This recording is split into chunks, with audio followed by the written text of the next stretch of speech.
Hello students, it's Dr. Yu. In this lecture series, we're going to be learning about meetings, how to plan a meeting, how to execute a meeting, and to make sure that your meetings are effective. It's really important to learn how to be able to effectively plan and execute meetings, because when you graduate and go into the workforce, you're going to probably spend a lot of time in them. Unless you're going to work by yourself as a freelancer or something like that, you're going to need to be able to work in teams. And part of what team coordination involves is you all actually meeting at various points. So, in this lecture series, we're going to look at a couple of things. For this first lecture, we're going to first talk about just planning. And then, in the second lecture, we're going to talk about agendas. And then in the third, we'll talk about facilitation, so how to actually get the meeting going. And then lastly, we're going to do follow through, because you have to know how to close a meeting and then also make sure to create minutes and to have that follow through to ensure that people actually do what the meeting says. Have you ever been through a meeting where everyone said they were going to do something and then nothing happened? We want to try to avoid that. So I've broken this up into parts, and part one is planning. Now, there's a couple of questions that we're going to answer in this first part. First, we're going to look at, should we even have a meeting? One of the issues with meetings sometimes is that we have too many. And sometimes you may think, if you've been in these meetings before where you thought it was kind of pointless for you to be there because you're like, why am I here? Why are we doing this in the meeting? Why couldn't this be an email? So I'm going to give you some standards to help you decide whether you should actually be holding a meeting or not, or whether you should use some alternative format. Then secondly, we're going to look at what type of meetings. So there's different types of meetings, and depending on the type that you decide that you're going to do, there's specific planning things that you may want to take into account to ensure you reach the optimal method, to ensure that you have an optimal method for reaching your deliverable for that type of meeting. And we'll go into that later. Then thirdly, we're going to talk about timing. When would be a good time to plan a meeting, and how do you go about finding that? Then fourthly, we're going to talk about, should I meet physically or should we meet online? That's another question that people often ask. And then lastly, who should I invite? Because sometimes a good meeting and a bad meeting is all about the people who are there and the people who are not there, and having people who are there who you probably don't need. So, let's go into the first question, which is, should I even have a meeting? Let's say you are thinking about having a meeting for a team of event planners. So let's say that you are running an event planning firm and you have a team of people under you. The first question you need to ask is, if I'm going to call a meeting where I'm going to bring everyone together, is there a clear purpose for this meeting? Have you ever been through a meeting and you just didn't even know what the point was? Like, why are we here? Because here's the thing. Having meetings, though seem like a good thing to have all the time, have trade-offs. You have to remember that when people are in a meeting, they're not doing their regular assigned duties. If you're the graphic designer, let's say, for the event planning brochures, when you're sitting in a meeting, you're not graphic designing. You are sitting in a meeting. So anytime you have a meeting, you're slowing down productivity of all the people that are there. Now, sometimes it's a good trade-off, because at that meeting, you're going to help people decide what they should be productive towards and, help them synchronize their timings and so forth. But every time you have a meeting, you are taking people away from their regularly assigned duties. So you have to make sure that if I'm going to have a meeting, it is worth taking you away from whatever you're currently working on. And the first thing that people are always going to ask is, what's the point of this meeting? So you got to have a clear purpose. But secondly, does the purpose have a clear deliverable? Now, this is an important part, because a purpose just tells us why we're meeting. A deliverable is, here is going to be the key takeaway that we're all going to walk away with by the end of the meeting. So you got to know what is going to be the deliverable for each part of the meeting. What is the thing that we're all going to walk away with that we can say, okay, this meeting was productive because it produced this particular thing. So let's say with the event planning meeting, you're trying to find a clear decision on decorations. Like, you want to know what colors are we going to be running? Because this affects the invitations, this affects the garland that we use, and so forth. Okay, so then you probably have a clear deliverable. We have to have a clear decision on the 2 colors that we're going to decide.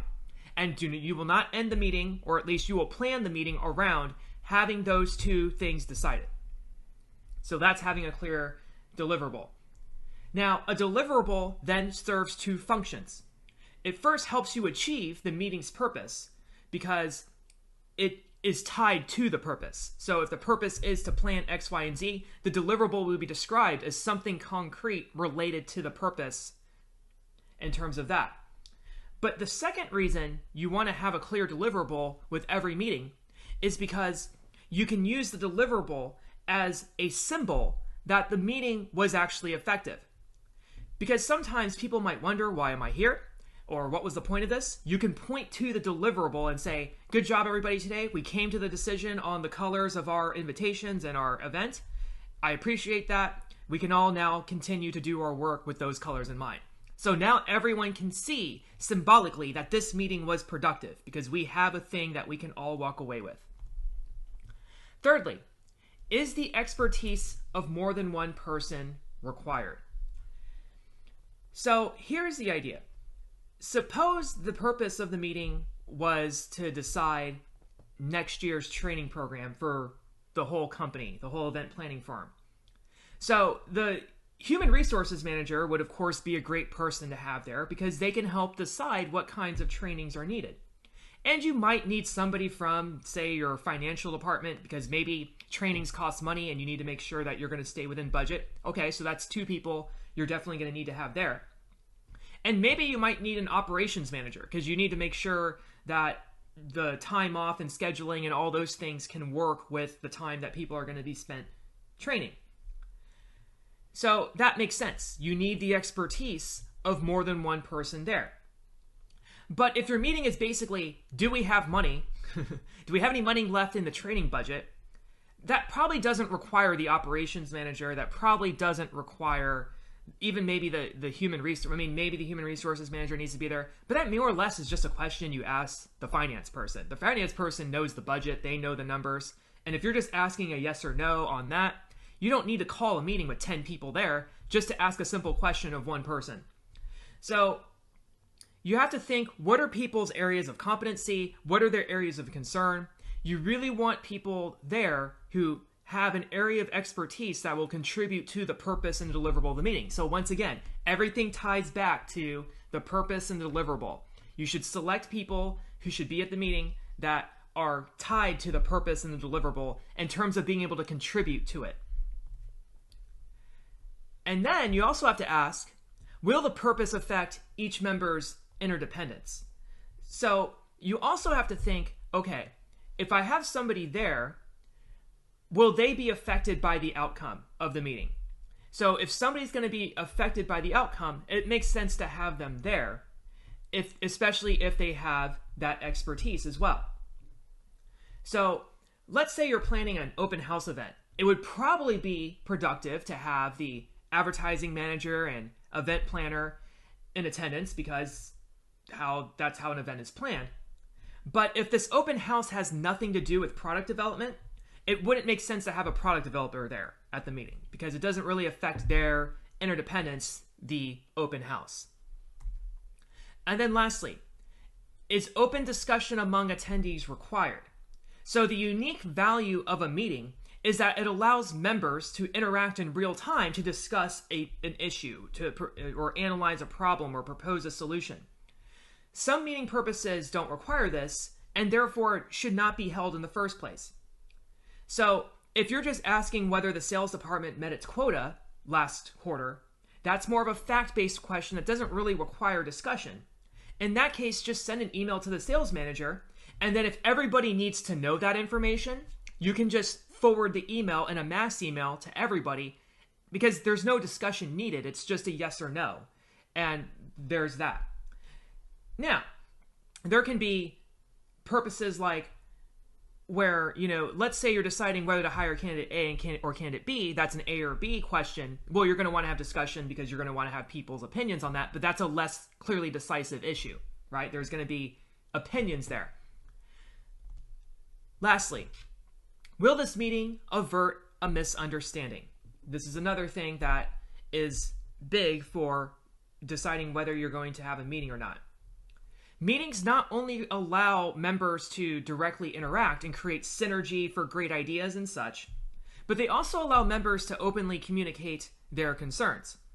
So suppose that there is some new complicated changes coming to company policy for your event planning firm. Maybe it's concerning the pay structure.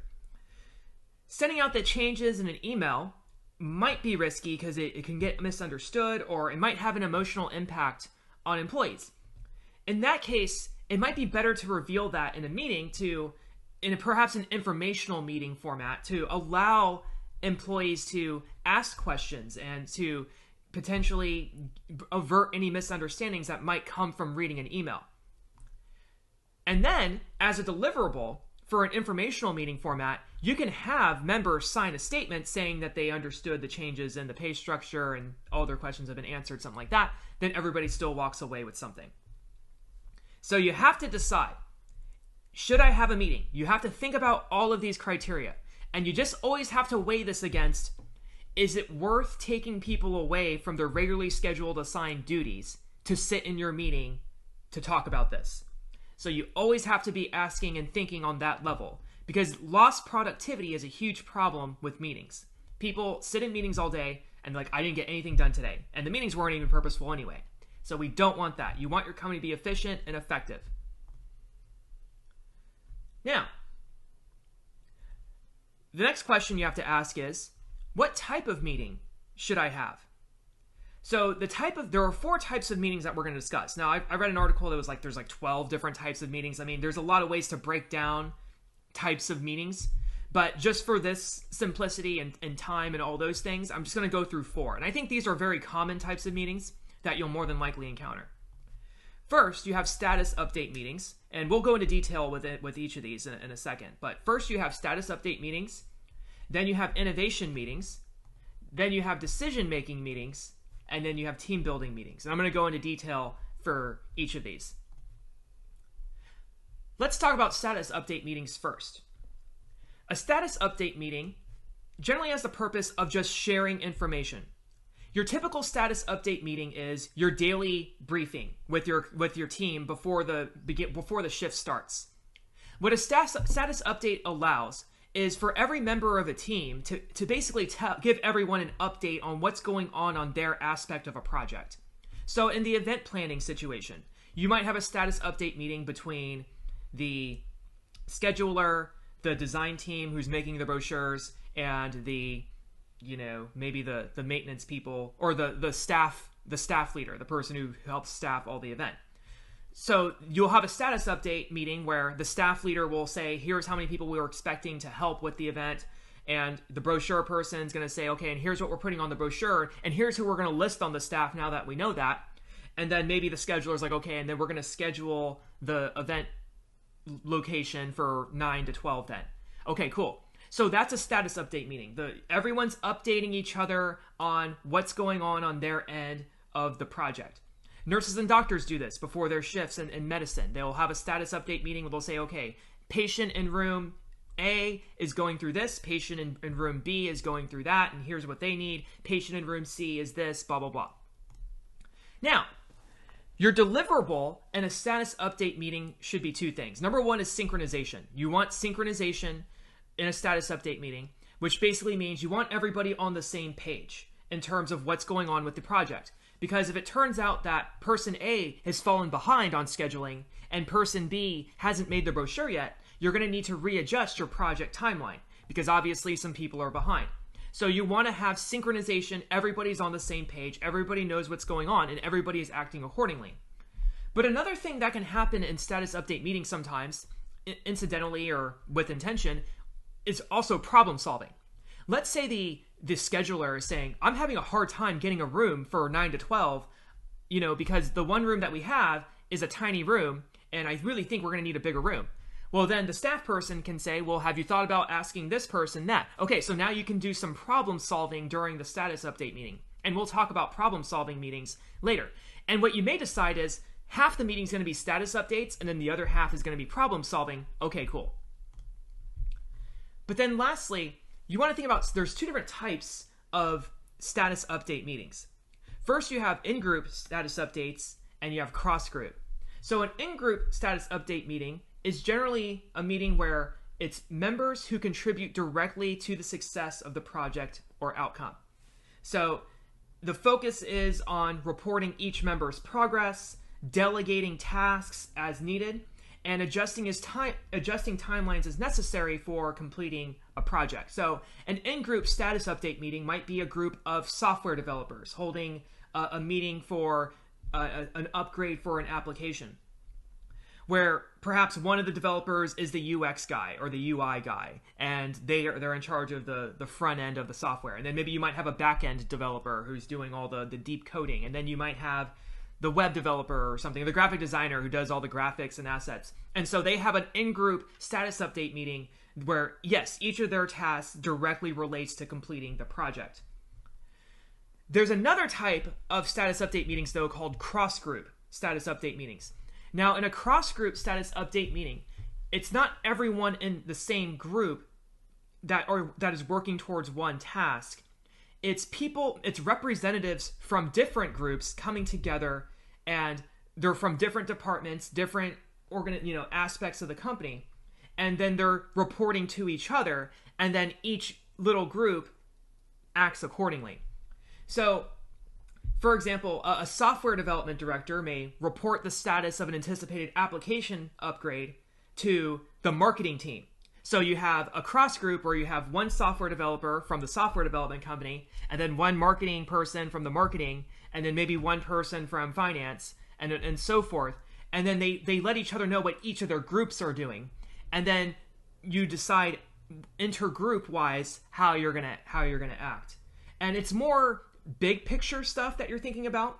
So what makes a cross group different from an in group is cross group is very aspirational in nature. They talk about the benefits of the organization as a whole and big picture things for the whole organization. So a cross group status update might involve higher levels of leadership as well, because higher levels of leadership are thinking at that level, versus in group, you're just talking with your little department or your little subgroup of people.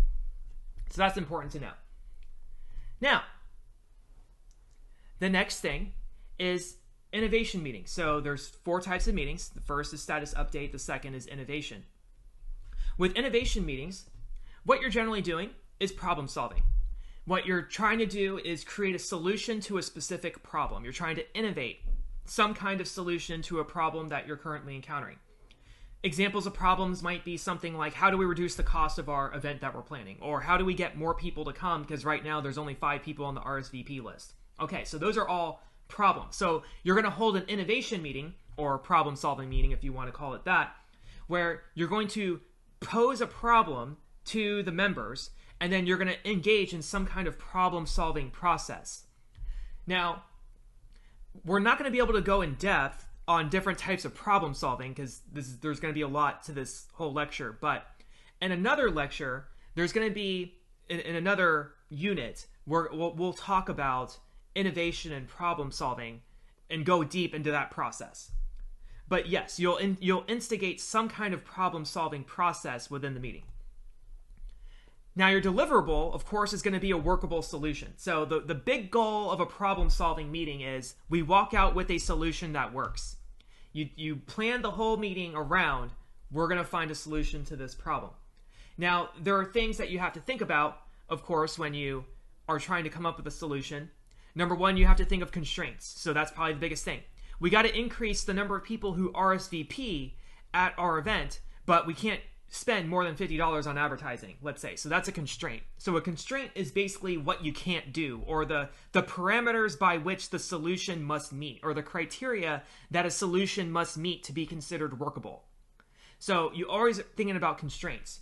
But the other aspect of innovation meetings that you have to fight against is the phenomenon of groupthink.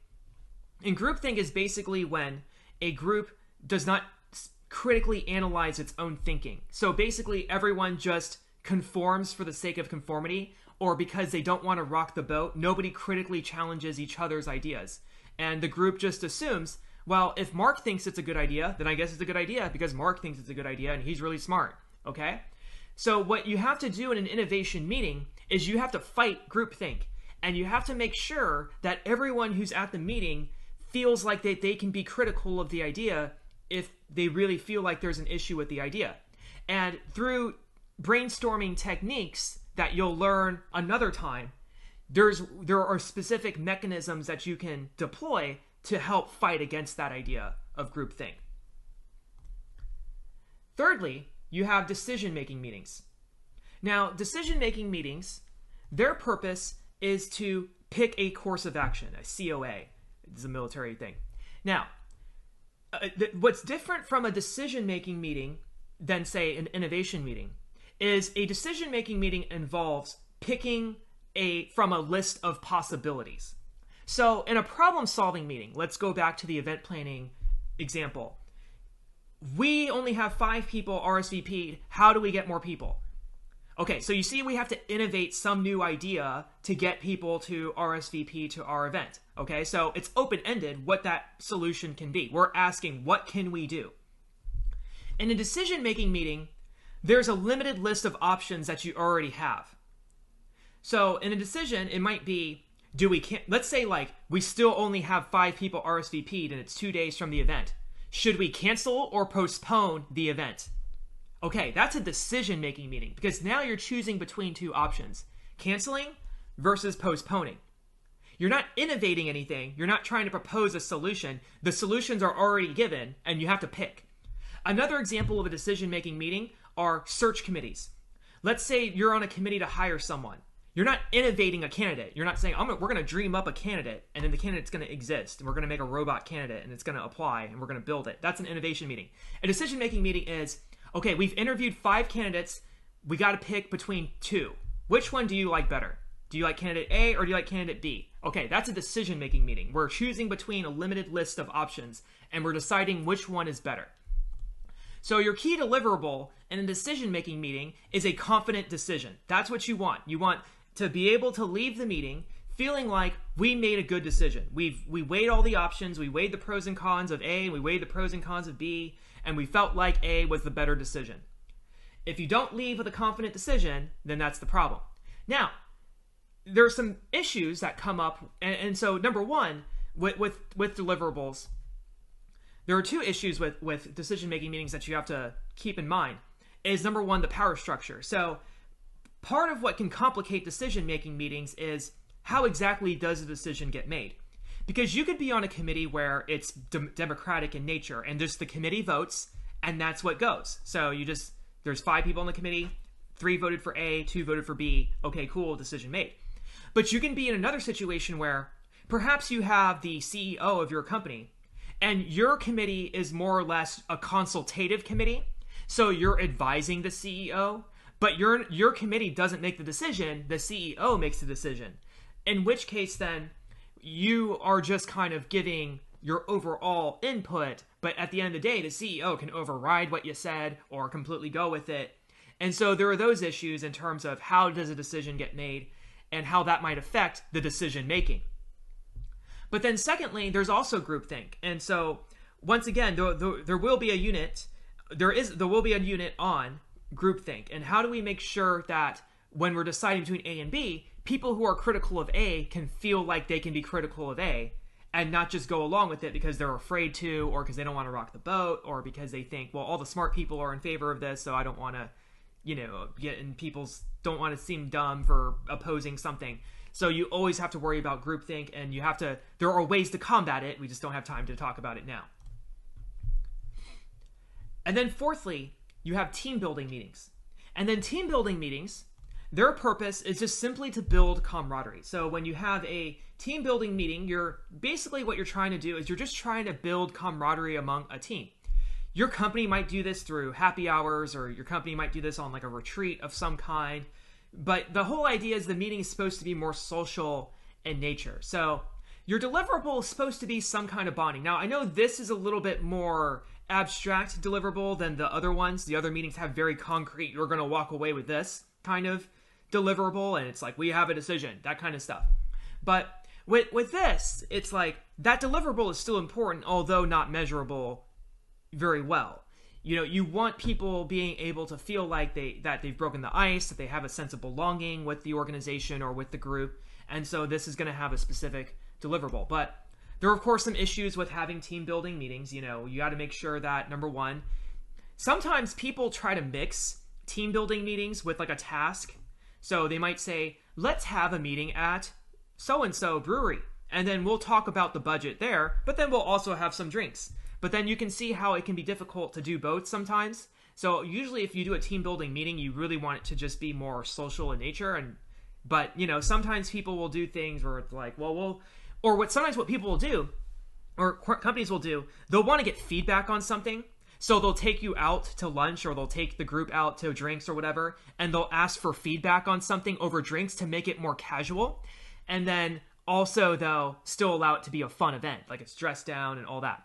But the second issue is also control. Like, it's kind of that whole don't get drunk at the company Christmas party type thing. So you have to make sure that people know how to not take things too far, if you will, when it comes to team building meetings, and making sure people stay professional, but yet also open up to each other, because you want to create that personal connection with your whole team. Now, another issue that comes up is, when should I hold the meeting? So you've decided, do I have a meeting? That's always the most important question. Is this worth a meeting? Then number 2, what type of meeting am I going to have? And then number 3, when should I hold the meeting? Now, there was a survey done by Fuse Communications. They're basically a communication platform, kind of like a virtual platform for communication for large organizations. And so they actually released some data. They looked at 2.5 million meetings across the world, and they found that on average, the average meeting, I know that was redundant, but the average meeting lasts 39.4 minutes worldwide. So the typical meeting time in the United States was 9 to 10 a.m. So you can see here a little chart, and you can compare the United States to other countries. So you can see we're down here with 41.2. And then you can see here that like Germany has probably, I think actually the UK has 36-minute meetings, but the Netherlands wins with 35. They try to keep their meetings short. But the United States isn't the longest. You see you have France here with 44 minutes probably being the longest. So I guess the French like their meetings or something. But in any case, the most typical meeting time in the United States is 9 to 10 a.m. And of course, it kind of depends on time zone, but overall, like that seems to be big. Also, the most common day, I didn't put this on here, the most common day for a meeting was Wednesdays. And that makes a lot of sense because it's the middle of the week, and you're probably like doing like a midweek check-in, so probably a lot of status update meetings during the Wednesday meeting time frame. But yeah, totally in the meeting time, 9, 10 a.m. in the United States. So just some interesting things to think about. Now, if you're the meeting planner, there are some other things you have to think about when deciding to hold the meeting. I generally recommend mornings, and that seems to be in line with what national trends are, except for team building meetings. And there's actually good reason for the mornings. So Jeff Bezos, the CEO of Amazon, he was talking about how when he plans out his day, he plans difficult tasks in the mornings because that's when he's the most alert and aware. And then he plans like less difficult tasks in the afternoon, because the afternoon you tend to be a little bit less productive because of the lunch coma and all those things. So he'll often say, this is a morning meeting issue, or this is a afternoon meeting issue. So like he just plans on having the most difficult tasks for the morning and then letting the afternoon be kind of more lighter. And that's in fact how I work. I try to do my most difficult tasks in the morning and then do more light work in the afternoons and evenings. Next, I think also when you're deciding a time, it's always better to reserve more time than less time. So here's what I mean. When we get to agenda planning, and the agenda is going to be an important part of meeting planning and meeting execution. So the agenda is not a formality. If you create a good agenda, it's going to save your life, and it's going to save your meetings, and it's going to be your best friend. You want to pick more time, because if, let's say, the meeting runs longer than expected, longer than you expect. If you say, let's say you only anticipate the meeting to run 30 minutes, but the meeting is now running 45. It's easier to keep people there because you told them to reserve an hour, because nobody was expecting to leave at 45 anyway. But if you say the meeting's only going to be 30 minutes, and then your meeting starts to run, it's like the 29th minute and you still haven't gotten through 2 items, it's going to be harder to ask people to stay. Like, it's just way harder. So the other thing, it's a psychological advantage, because let's say you only anticipate the meeting to last 30 minutes, but you ask for an hour. And let's say you do a good job of sticking to the agenda and just being very, very concise and all that. When you hit the half-hour mark, or whenever you get through all of your items, and you say, okay, does anybody else have anything? We have a half hour left. Does anybody have anything they want to bring up? No? Okay, well, all right, well, have a good day. People are happier when they get out of a meeting early than when they have to get out of a meeting late. Like, what makes you grumpier? Like, I got a meeting early. I have 15 minutes. What am I going to do? I have more time. You're like, no, this meeting got out late. I was supposed to be here. Now I'm going to be late. Okay, so that's ending late. So you don't want to end late. So when you plan your meeting, always ask for more time than what you expect, because it's always better psychologically for people for a meeting to get out early than for a meeting to get out late. And then you're also going to run into the problem if you say the meeting is only going to be a half hour, and then somebody plans to be somewhere, 15 minutes after that, and then your meeting's running late. Even if they wanted to stay, they wouldn't be able to stay because they already scheduled their time to be somewhere else. So always ask for more time than less time. And then in terms of how do you get a shared time, let's say you have 10 people and you have to do that, just use Doodle. Doodle's a really good software out there that's free, and you can compare calendars. Or, depending on your organization might have Google Calendar or Outlook Calendar, and in that case, you just do a share calendar. But there's a lot of very efficient ways to do that. Lastly, should we meet physically or should we meet virtually? So first, let's talk about physically meeting. Probably the biggest thing, if you decide we meet physically, is location. And as you learn in real estate, location, location, location. So number one, your location should be purposeful. What we mean is that the location that you pick should be very in line with the purpose of your meeting. So you'll go back to, am I doing a status update? Am I doing a decision making? Am I doing innovation, or am I doing team building? Whatever location is most amenable for your purpose, that is the location that you're going to want to pick.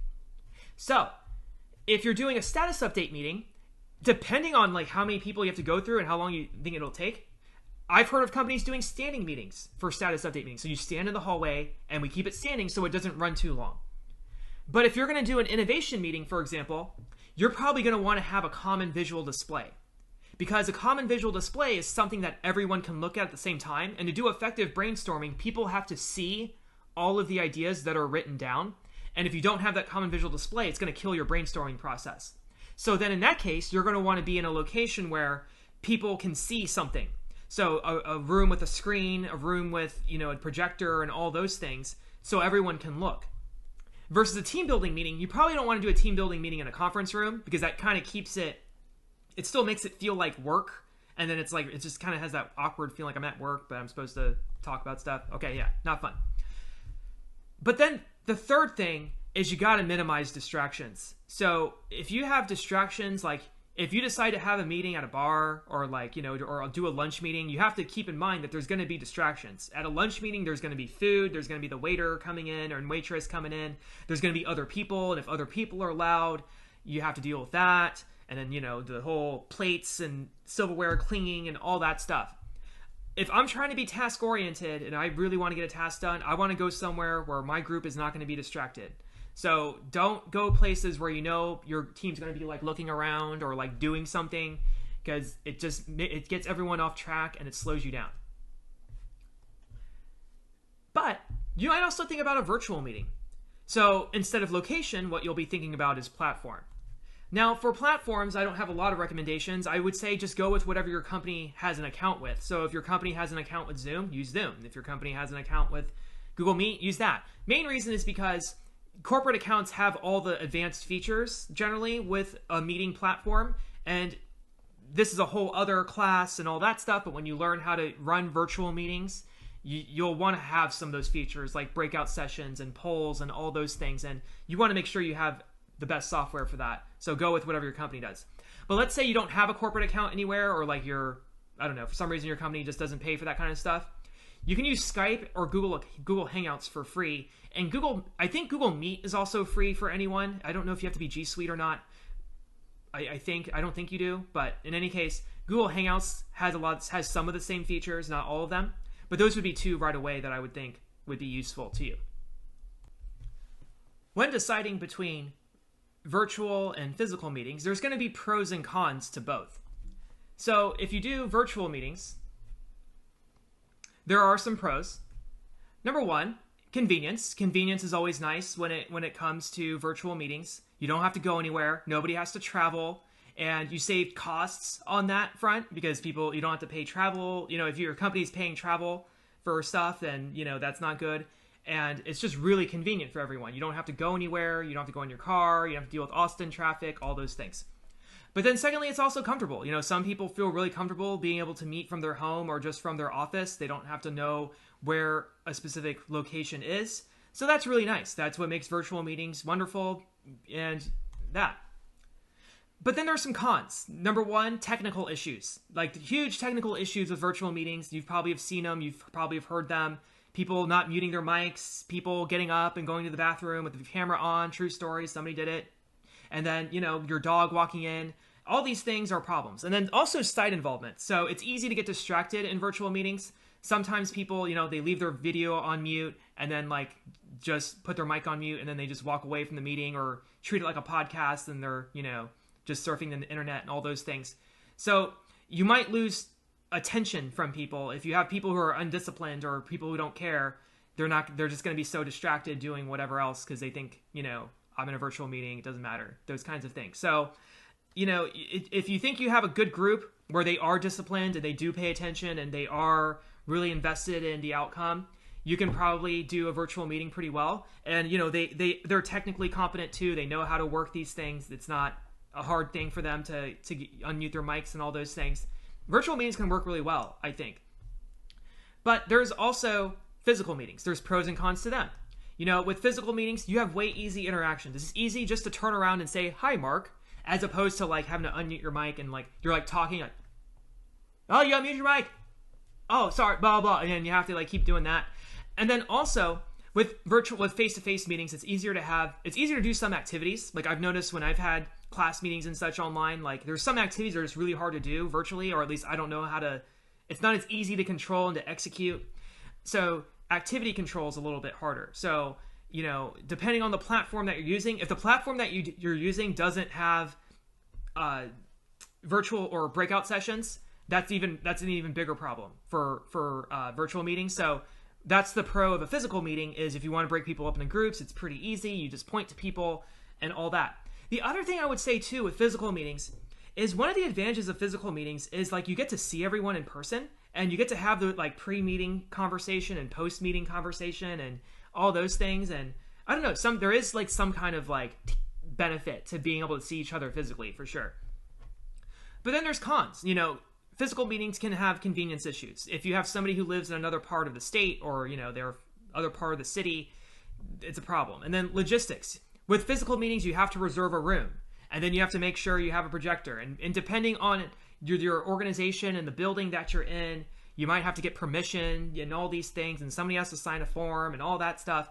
And then sometimes at your physical meetings, people expect food. So then you have to buy food and, all these things. But virtual, it's you want food? Bring your own food. Just here you go. That kind of stuff. So there's pros and cons to both for sure. But now lastly, who should be invited to the meeting? This is a big thing. You want to make sure that whoever you invite, it's worth it for them to come. When they come, it's like coming to a party. It's like inviting somebody to a party, right? We want you to come to this party because it's going to be fun for you. You're going to enjoy this party. You're going to have a blast. You're going to be dancing on the table. Just all that. Same thing with meetings. Meetings, you want people to feel like you're inviting them to a party and they're going to be unique. So the first thing is you want to invite people who will have unique contributions. Somebody who's going to have some kind of perspective that you think will help with making the decision. But secondly, you want to make sure that this person has some kind of stake in the meeting. So there's some kind of interdependence. They have some kind of stake in the outcome. So that way they're going to be inclined to participate and to share their best information. But when in doubt, I think it's better to have smaller meetings than larger meetings. For me, I think it's better to meet with 3 people and try to have really in-depth discussion with 3 people.